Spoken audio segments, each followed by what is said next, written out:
te dilemin de jiyane her roş li tewek agiu baran Hestên heskirîn li ser deriyê can lê bi her şerê huznê min tê de şî Ah hebîn tu dilgiranî û hebî her gotinê tê şûramane di nav şev û roj te dil min tê xwestin Evîn heskirîn û huzn hevalên jiyanê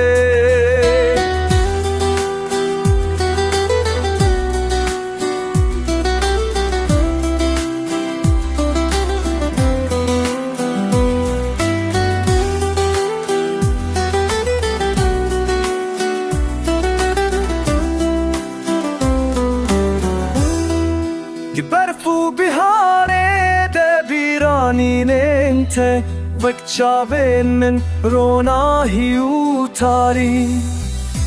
Di kiriya dermanê çewr û hêş Lê dilê min tê derbas Kîrim ji xemodarî Di her şevê de tu dibêjî ez te hez dikim Lê li gul ronahiyê germanê hêş tê bitin Ji hirs û huzn re jiyanê min pir tê zêxtin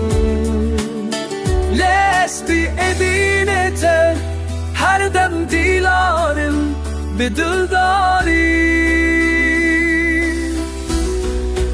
Ah evîn tu dilgiranî û hebî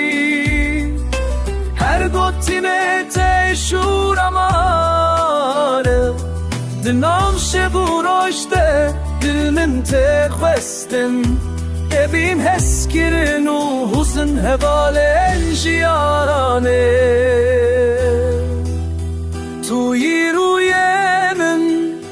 tu yî ronahî û agir her dem bi te heskirîn tenivir Yova edîne te mutanî û bi ronahî dilê min biteye Ji huz û hers her tim biter